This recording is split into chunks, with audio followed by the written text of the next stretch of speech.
तो सबसे पहले हम बात करते हैं कंटिन्यूस फंक्शन की। अब कंटिन्यूस फंक्शन वो होता है जिसके मान लो हम एक लिमिट लगा रहे हैं। जब अगर हम लिमिट लगाएं, कंटिन्यूस फंक्शन होता है जो पूरा पूरा कंटिन्यूस होता है x इक्वल टू सी पे। x इक्वल टू सी पे कोई फंक्शन है कंटिन्यूस तब कहलाएगा जब इसका लेफ्ट हैंड लिमिट, जो limit x tends to C लेंगे, और अगर लेफ्ट हैंड हो c नेगेटिव, वो बराबर होनी चाहिए इस फंक्शन का limit x tends to c positive, मतलब राइट हैंड लिमिट, ये है LHL लेफ्ट हैंड लिमिट, और ये है RHL लिमिट, वो बराबर हो ओरिजिनल फंक्शन के।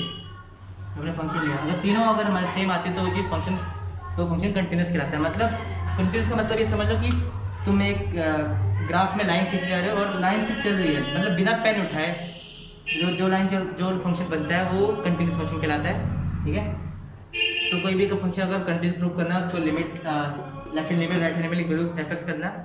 इसका क्वेश्चन आता है CBSE में। ठीक है, जैसे कि हमें इस क्वेश्चन में दे रखा है, ये फंक्शन है जो डिफाइन किया गया है 2x + 3 और 2x - 3 if x is less than equal to 2 और if x is greater than 2। तो हमें बोला है कि find all points of discontinuity, मतलब हमें वो पॉइंट है जिसमें हमारा LHL RHL क्या है, डिसकंटिन्यूस है। अब इसको करना कैसे है, उसी वही फॉर्मूला लगाना है। पहले हम लेफ्ट हैंड लिमिट करेंगे, फिर राइट हैंड लिमिट करेंगे, उसके बाद फिर नॉर्मल फंक्शन देखेंगे, तब देखेंगे कि ये प्रूव हो रहा है नहीं हो रहा। ठीक है,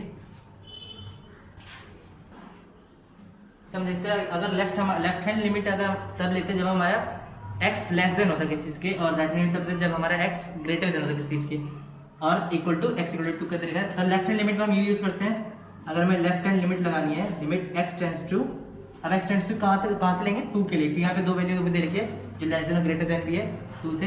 x टेंड्स टू 2 नेगेटिव लेंगे तो हमारे बन जाएगा, तो हम x टेंड्स टू 2 नेगेटिव ले रहे हैं, मतलब लेफ्ट हैंड लिमिट ले रहे हैं। तो लेफ्ट हैंड लिमिट के लिए ये वाली वैल्यू लगाएंगे, यहाँ पे फंक्शन लिख लेंगे, फंक्शन है हमारे पास f(x) तो यहाँ पे लिखेंगे 2x + 3, sorry, limit x tends to 2 - 2x + 3 बराबर हो गया हमारा 2 इंटू, अब यहाँ पे लिमिट x की वैल्यू लेंगे तो 2 इंटू 2 + 3 इक्वल टू हो गया 7। Okay, limit right hand limit लेते हैं, x tends to 2 positive f(x) का, तो है limit x tends to 2 positive 2x, अब राइट हैंड है तो ये वाला लेंगे 2x - 3, तो ये हो गया हमारा 2 इंटू 2 - 3, 4 - 3 1। तो अभी हमने देखा कि जो limit x tends to 2 negative है फंक्शन की, वो नॉट इक्वल टू है limit x tends to 2 positive उसी फंक्शन की। तो अभी दोनों लिमिट नॉट इक्वल, तो यहाँ पे क्या कहलाएगा, फंक्शन क्या है, डिसकंटिन्यूअस, फंक्शन इज डिसकंटिन्यूअस।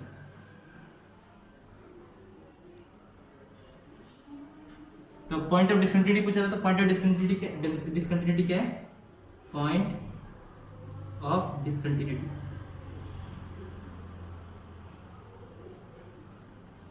ये बराबर, तो point of discontinuity x equal to 2, क्योंकि x equal to 2 by value लेने पे हमारा value limit not equal to आ रहा है, जिसका मतलब इसे हम कहते हैं कि इस पॉइंट पे हमारा डिसकंटिन्यूअस है, अगर इक्वल होता तो कंटिन्यूअस होता।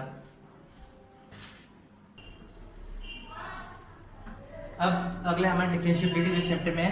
तो डिफरेंशिएबिलिटी का मतलब क्या होता है, अगर कोई फंक्शन है हमारे पास, वो डिफरेंशिएबल कैसे किया जाता है, तो डिफरेंशिएबिलिटी का अगर कोई फंक्शन है f(x) है, तो उसको डिफरेंशिएबल जब लिखेंगे तो उसको f' आएगा, मतलब ऊपर एक कॉमा आ जाएगा, तो बराबर होता है हमारा limit x tends to 0 f की वैल्यू x + h माइनस में fx अपॉन में h। इस फंक्शन को अगर सॉल्व करेंगे उस फंक्शन के साथ, तो हमारा डिफरेंशिएबिलिटी निकलेगी। ठीक है, उस फंक्शन की वो फंक्शन डिफरेंशिएट होने के होके कैसा बनेगा। डिफरेंशिएट का मतलब ये होता है कि किसी फंक्शन को मिनिमाइज करके देखना, इंस्टेंटेनियसली स्मॉल साइज में करके देखना, तो उसको डिफरेंशिएबल कहते हैं। सबकी अलग अलग वैल्यू होती है डिफरेंशिएबिलिटी की, तो कुछ इसमें फंक्शंस हैं टर्म्स है जिसको डिफरेंशिएबिलिटी में अलग अलग वैल्यू आती है। अब डिफरेंशिएबिलिटी में एक और पार्ट है प्रोडक्ट रूल, डिविजिबिलिटी रूल इसमें है। तो डिफरेंशिएबल अगर ऑपरेशन करेंगे मैथमेटिकल ऑपरेशन में, तो डिफरेंशिएशन इन मैथमेटिकल ऑपरेशंस,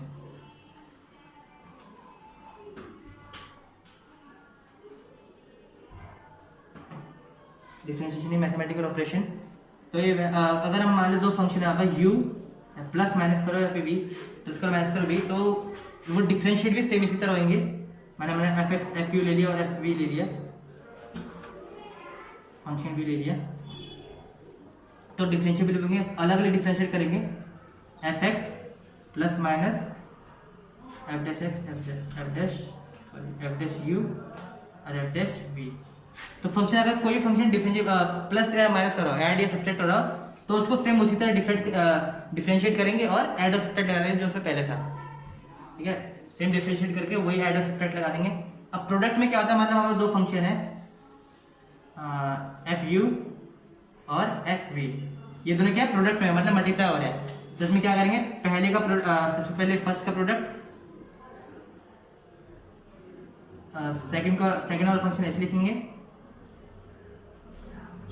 प्लस में सेकंड का प्रोडक्ट मतलब F dash of B, first वाला ऐसे लिख लेंगे। तो ये प्रोडक्ट रूल है, इसको लेबनिट्ज रूल भी कहते हैं, लेबनिट्ज रूल या फिर प्रोडक्ट रूल। अब डिविजिबिलिटी, तीसरा है डिविजिबिलिटी का, एफ यू और में एफ वी। तो ये होता है हमारा, तो इसमें क्या जब क्या होगा, तो सबसे पहले तो हमें डिनोमिनेटर जो है, डिनोमिनेटर का स्क्वायर कर लेना है, मतलब एफ वी का स्क्वायर, बिना डिफरेंशिएबल करे स्क्वायर कर लेना सीधा। और ऊपर क्या होता है, पहले न्यूमिनेटर का डिफरेंशिएबल करना है, मतलब एफ डैश यू करना है, फिर डिनोमिनेटर को लिख लेना है ऐसे ही एज इट इज, फिर माइनस लगाना है, एफ डैश वी करना है, मतलब डिनोमिनेटर का फिर डिफरेंशिएट करना है, और इनटू में एफ यू, मतलब फर्स्ट जो न्यूमिनेटर है उसका ऐसे कैसे लिखना है, पहले न्यूमिनेटर का डिफरेंशिएशन, इनटू में डिनोमिनेटर ऐसे लिखना है, फिर माइनस डिनोमिनेटर का डिफरेंशिएशन और इनटू में न्यूमिनेटर ऐसे लिखना है, अपॉन में डिनोमिनेटर का स्क्वायर बिना डिफरेंशिएट करे। तो ये सारा रूल याद रखना।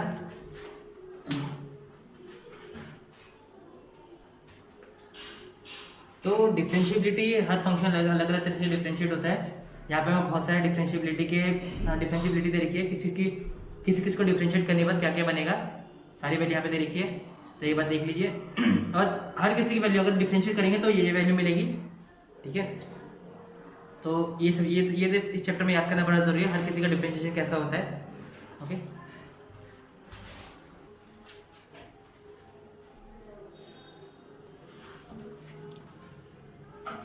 अब देखो यहाँ पे हमें एक फंक्शन दे रखा है सेक का एंगल tan रूट एक्स, और यहाँ पे अंदर भी एक और फंक्शन है जो tan है, tan का एंगल रूट एक्स। अब रूट एक्स का भी एक अलग फंक्शन है, तो उसका ये हमारे फंक्शन वाले इसको y लेके चलें, तो इसको डिफरेंशिएशन कैसे करना है।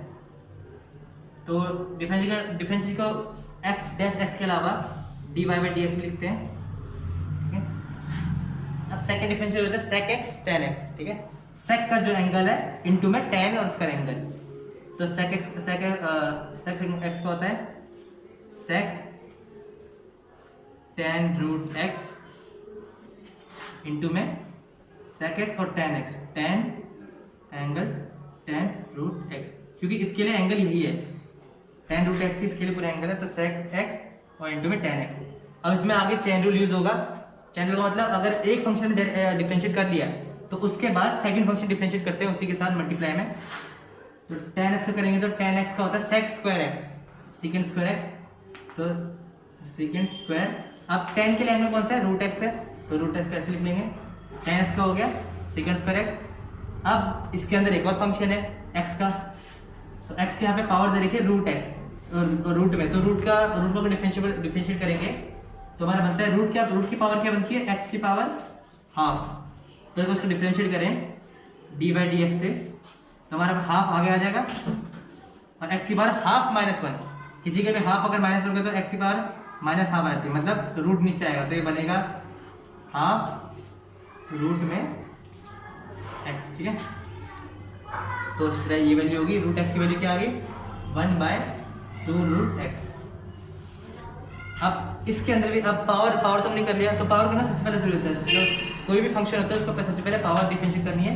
मैंने x की पावर डिफरेंशिएट कर दी, अब 2 रूट x देगा, तो 2 रूट x को अब हमें अंदर का x को लिखना है, x को अगर डिफरेंशिएट करें, x के अलावा कोई सा फंक्शन होता है अंदर, अभी तो x को डिफरेंशिएट करें तो हमारा फंक्शन क्या बनेगा 1 आएगा। x को डिफरेंशिएट करने पे हमारा हमेशा 1 आता है। तो इसको सारा एक साथ करें, सम अप करें, तो हमारी वैल्यू बनेगी sec tan root x into में tan रूट x इंटू में sec square root x upon में 2 से 1 मल्टीप्लाई होगा तो 2 रूट x। तो हो गया हमारा answer.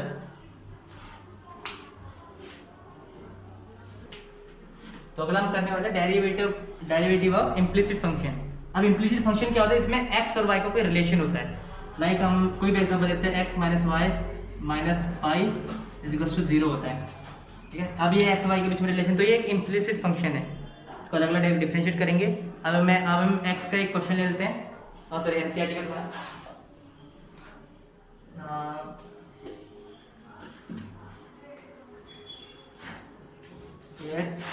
2x plus 3y is equals to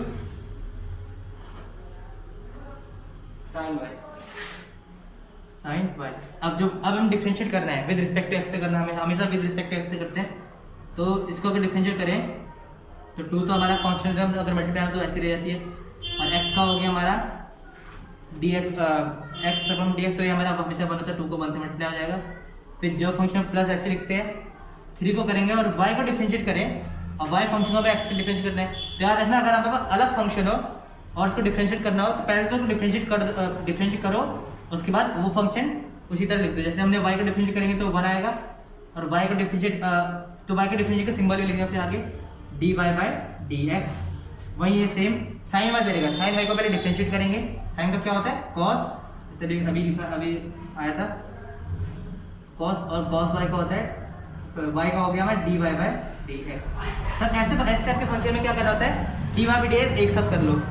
जैसे कि मैं इसको ले लेता हूँ, इसको ले लेता हूँ, तो अगर dy बाई dx हमने कॉमन अगर ले लिया तो इस तरफ हो गया 3, अगर इधर आया तो माइनस cos y, अरे 2 into 1 जिधर जो 2 बन गया उधर चला गया, -2 हो गया।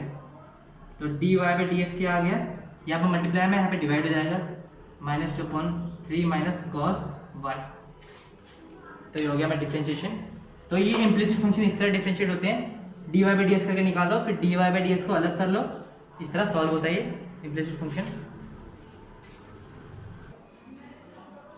अब इम्प्लिसिट फंक्शन में ये ट्रिग्नोमेट्रिक फंक्शन भी आते हैं, जो ट्रिग्नोमेट्रिक इनवर्स ट्रिग्नोमेट्री वाले आते हैं, तो इनको भी डिफरेंशिएट करते हैं। अब पहले सबसे पहले याद रखना, डिफरेंशिएट करने से पहले ये पहले अंदर वाले एंगल को पहले सॉल्व करना होता है। तो अगर इसको देखिए तो x की वैल्यू हमें इसके लिए इनवर्स ट्रिग्नोमेट्री करेंगे तो उसमें पता चलता है कि x की वैल्यू हमें कोई ना कोई लेनी पड़ती है, जिस वजह से हमारा cos को रिलेशन बने। तो x की वैल्यू अगर हम ले, अब सोचनी पड़ेगी कि x की वैल्यू क्या क्या लेनी होती है। तो अगर हम यहाँ पे x की वैल्यू 10 ले, ये सब तो पता चलेगा जब फॉर्मूले सारे पता होंगे। tan थीटा लें, x की वैल्यू 10 थीटा, तो उससे हमारा थीटा क्या बन जाएगा, tan इनवर्स x। ओके, तो अगर लेते हैं यहाँ पे तो y बन गया हमारा cos inverse 1 minus tan square x upon में 1 प्लस tan स्क्वायर x। अब कुछ याद है इस फॉर्मूले से, ये फॉर्मूला cos 2 थीटा का है। cos 2 थीटा होता है हमारा 1 minus tan square x, 1 minus tan square theta, और अपॉन में 1 प्लस tan स्क्वायर थीटा। तो x वाली टर्म्स है ये, तो 1 minus tan square x upon में 1 प्लस tan स्क्वायर x। तो ये फॉर्मूला होता है cos 2x का, तो उसको लिख सकते हैं y is equals to cos inverse cos 2x, ठीक है। y equal to cos inverse cos 2x। तो अगर y की वैल्यू, तो अब हमें पता है कि जो अब ट्रिग्नोमेट्रिक फॉर्मूला है, अगर cos इनवर्स फंक्शन और वही सेम नॉर्मल फंक्शन एक साथ आए तो आंसर उसका एंगल आता है। तो y हो गया हमारा 2x, हमने x की वैल्यू क्या लिखी, सॉरी गलती हो गई, यहाँ पे थीटा होएगा, थीटा x की वैल्यू 10 थीटा लिखी, तो ये 2 थीटा हो गया, यहाँ पे भी 2 थीटा। जब 2 थीटा होगा तो थीटा की वैल्यू हमने क्या दी, tan इनवर्स x, तो ये बनेगा 2 tan इनवर्स x। हम y हमें सॉल्व कर देना है, फिर dy बाई dx लिखेंगे, हो गया हमारा 2 tan इनवर्स का हमारा फॉर्मूला, अगर मैं चार्ट देखोगे तो चार्ट में है कि 1 अपॉन में x स्क्वायर प्लस 1, 1 अपॉन में x स्क्वायर प्लस 1, तो आंसर हमारा आ गया 2x स्क्वायर प्लस 1। अब एक तरीका वो होता है इम्प्लिसिट का, जिसमें x और y का रिलेशन था, एक तरीका ये है एक्स वाई का रिलेशन किसमें, ट्रिग्नोमेट्रिक फॉर्म में, इनवर्स ट्रिग्नोमेट्रिक फॉर्म में। तो पहले ट्रिग्नोमेट्री हमें सॉल्व करनी है पहले स्टेप में, फिर उसके बाद ट्रिग्नोमेट्री सॉल्व करने के बाद इसकी वैल्यू डाल देनी है। तो ट्रिग्नोमेट्री जब सॉल्व हुआ तो हमें 2 tan इनवर्स एक्स आया, तो dy बाई dx करो, आंसर आ जाएगा।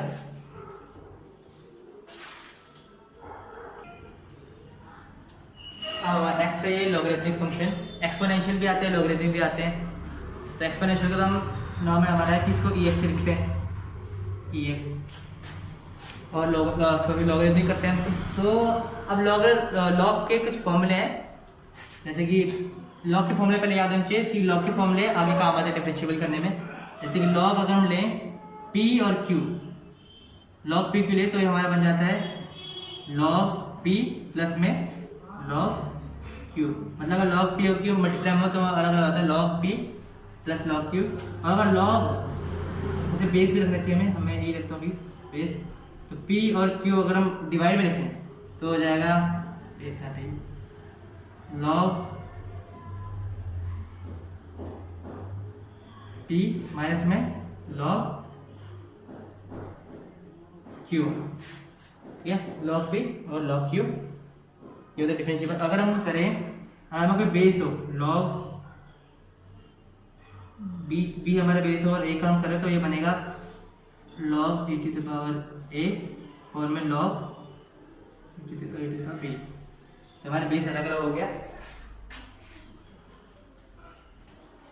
और वैसे अगला, अगर लॉग p की हमारे कोई पावर है n, ये बहुत ज़्यादा यूज होने वाला है फॉर्मूले में, p की पावर n, तो हो जाएगा n हमारे पावर होती है आगे आती है, तो n log p, ठीक है, ये वैल्यू होता है, मतलब n हमारा आ गया तो log p, इसको अलग लिखते हैं। तो अगर डिफरेंशिएशन करें log का, किसी भी log फंक्शन का, अगर हम log x का डिफरेंशिएशन करें d बाई डी एक्स करें तो हमारी वैल्यू क्या आती है 1/x, उसके ऊपर x का डिफरेंशिएशन कर सकते हैं हम, तो हमारी वैल्यू होती है 1/x। और d बाई डी एक्स अगर हम करें ex का, ये भी एक्सपोनेंशियल है, तो इसका हमारी वैल्यू सेम ही आती है। बस फर्क है कि इसका अगर पावर हो तो पावर की वैल्यू, पावर अगर डिफरेंशिएशन होता है, पावर अगर कोई फंक्शन है तो वो भी फंक्शन डेरिवेट होता है, ठीक है। हम मैंने लॉगरिथमिक डिफरेंशिएशन के लिए ये वैल्यू ले रखी है, जो हमें एनसीईआरटी का क्वेश्चन है ये 5.5 का सेकंड क्वेश्चन। तो ये किस तरह आएगा सॉल्व। अब ये थोड़ा कॉम्प्लेक्स लगता है, रूट में आ गया, एक्स प्लस एक्स, बहुत सारे फंक्शन मल्टीप्लाई में है, डिवाइड में है, तो ऐसे कॉम्प्लेक्स फंक्शन को वही तो डिफरेंशिएशन सॉल्व हो जाएंगे, पर ऐसे कॉम्प्लेक्स फंक्शन तो इसको फंक्शन को सॉल्व करने के लिए लॉग लगाया जाता है, लॉग का यूज किया जाता है। तो अगर हम देखें तो इसकी पावर क्या होगी, इसकी पावर होगी हमारी, अगर उसको y देंगे तो पावर हाफ होगी। तो अब सोचो अगर हम बोथ साइड लॉग कर दें, बोथ साइड लॉग, तो देखो क्या होगा, ये हो जाएगा log y, और हो जाएगा क्योंकि पावर है, पावर क्या होगी आगे आ जाएगी, हाफ log, इसको लिख लेंगे x minus 1, x minus 2, x minus 3, x minus 4, x minus 5। तो log तो हम पता है खुलता कैसे, अगर मल्टीप्लाई में तो प्लस प्लस होता है और डिवाइड में तो माइनस में है, तो ये बन जाएगा टोटल log y हो गया हमारा half log x minus 1 plus में log x माइनस 2। अब क्योंकि सारा नीचे डिवाइड में तो सबका सब माइनस में आ जाएगा, minus log x minus 3 minus log x minus 4 minus log x minus 5। अब बन गया हमारा लॉग देखो एक कॉम्प्लेक्स चीज हमारे लॉग खोलने से कितनी सिंपल बन गई है। अब सिंपल अगर देखें तो देखने में तो लंबी लगती है, बस डिफरेंशिएशन करेंगे तो बड़ा सिंपल हो जाएगा देखना। तो लॉग वाई का अगर डिफरेंशिएशन करें तो डी बाई डी एक्स से, तो अगर डिफरेंशिएशन करें तो ये बनेगा 1/y, कोई भी एंगल होता है वो 1/में आता है, और y हमको डिफरेंशिएट करना है x से, तो फंक्शन ऐसे लिख लेंगे dy बाई डी एक्स। इसको डिफरेंशिएट करेंगे तो हाफ तो पहले ले लेंगे और x हो रहा है, तो log इसको अगर करें तो होता है 1/में x माइनस 1, मैंने इसका एंगल लिख दिया, और 1 का करें तो वो तो 0 होता है, कांस्टेंट का डिफरेंशिएशन 0 होता है, x का डिफरेंशिएशन 1 हो गया, प्लस में सेम ऐसे करेंगे x माइनस 2, यहाँ पे भी सेम वही चीज हो रही है, कांस्टेंट का 0, x का 1, 1 लिख दिया ऐसे, माइनस 1 अपन में एक्स माइनस 3, माइनस 1 अपन में एक्स माइनस 4, माइनस 1 अपन में एक्स माइनस 5। अब ये y है, अब इसको क्या करेंगे, हमें डिफरेंशिएशन निकालना है, तो क्या करेंगे, इसको dy बाई डी को आगे कर लेंगे, तो ये हो गया हमारा। अब y को अगर ऊपर ले लेंगे तो y की वैल्यू क्या ये है हमारी, तो y को इधर ले लेंगे तो ये हो जाएगा x minus 1, x minus 2, x minus 3,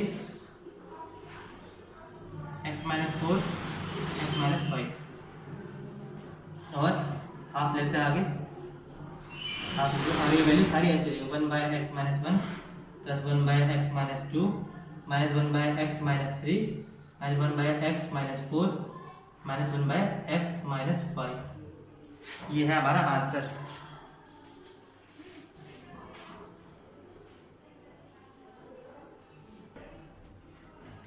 अब ये नेक्स्ट टॉपिक है फंक्शन इन पैरामेट्रिक फॉर्म।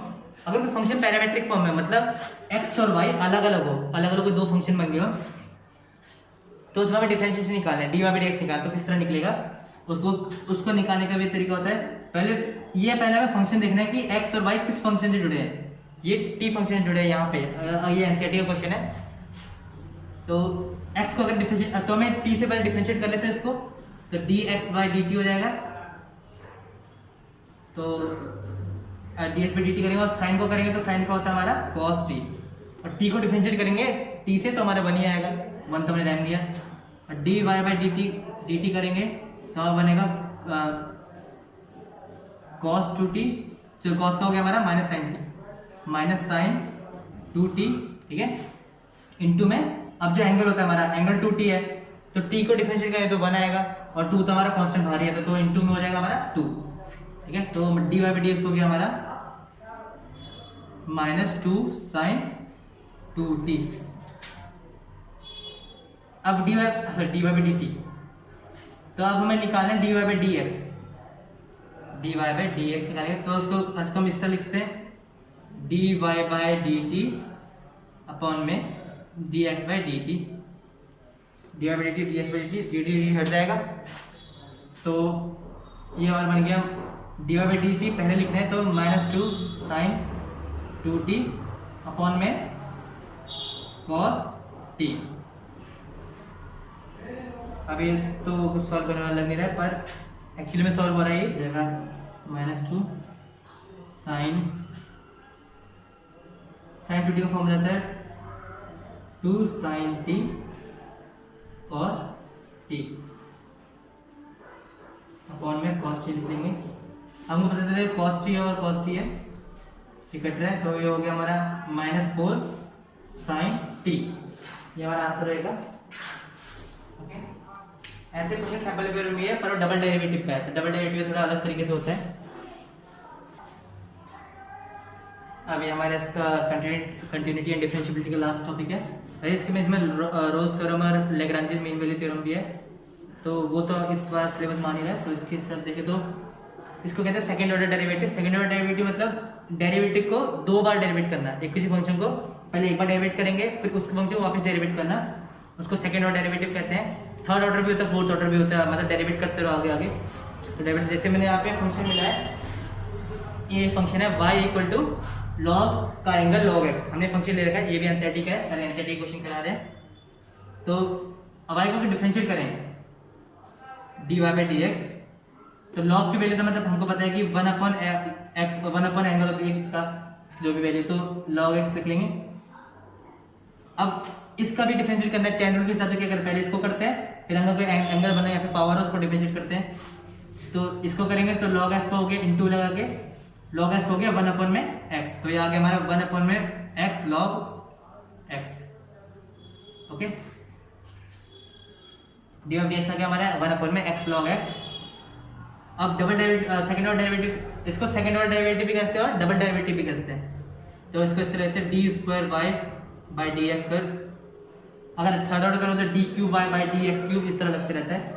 मतलब हम डिफरेंशिएट कर रहे हैं डी बाई डी एक्स, हम डिफरेंशिएट कर रहे हैं किसी को, इसी को ही d y by d x को, मतलब हम डिफरेंशिएट करेंगे 1 अपॉन में एक्स डॉट लॉग एक्स को। तो ये हो गया हमारा, सबसे पहले रिमाइंडर का हो जाएगा square x dot log x. आप पहले न्यूमिनेटर का डेरिवेटिव करें, इसका अगर डेरिवेटिव करोगे तो इसका डेरिवेटिव 0 आएगा, और डिनोमिनेटर क्या करते हैं, मल्टीप्लाई करते हैं। अब 0 से डिनोमिनेटर मल्टीप्लाई करेंगे तो आंसर 0 है। इसमें आ गया माइनस, अब माइनस लगाएंगे, पहले न्यूमिनेटर लिखते हैं, न्यूमिनेटर का होगा हमारा 0, मल्टीप्लाई होगा एक्स डॉट लॉग एक्स, पूरा 0 आएगा, फिर माइनस लगाएंगे और इसका स्क्वायर होगा नीचे, फिर माइनस लगाएंगे तो लॉग एक्स, तो इसको डिफरेंशिएट करेंगे। अब इसमें प्रोडक्ट रूल लग गया, एक्स भी है लॉग भी है, मल्टीप्लाई में दोनों, तो प्रोडक्ट रूल लग गया, तो डिफरेंशिएट करने के बाद इसको लिखेंगे, पहले फर्स्ट का डेरिवेटिव करेंगे, एक्स को डिफरेंशिएट किया तो लॉग एक्स आया सीधा, लॉग एक्स, और एक्स की वैल्यू तो 1 ही आई खाली, फर्क नहीं पड़ता। फिर बीच में प्लस आएंगे, लॉग एक्स डिफरेंशिएट करेंगे तो 1/x इंटू में एक्स, तो एक्स एक्स कट गया, तो हमारा आंसर क्या आ गया, तो हट गया minus log x plus 1 upon में एक्स लॉग एक्स का होल स्क्वायर। तो ये है हमारा आंसर डबल डेरिवेटिव करने के बाद, डबल डेरिवेटिव या फिर सेकंड ऑर्डर डेरिवेटिव। तो हमारा लास्ट टॉपिक था एक्स स्क्वायर लॉग एक्स, तो d square y by d x square value आ गई हमारी। तो इस तरह सारे टॉपिक अभी हमने यहाँ पे कवर कर लिए। अब डिफरेंशिएशन की जो वैल्यूज है, जो डिफरेंशिएबल करने के बाद आता है, वो एक बात सारी सब चीज़ें पढ़ के जाना कि वो पढ़ना ज़रूरी है। ये तो तरीके हैं, अगर मैं आपकी कोई हेल्प कर सका तो थैंक यू। बस लाइक शेयर और सब्सक्राइब कर देना मेरे चैनल को, sci fi learning. Thank you.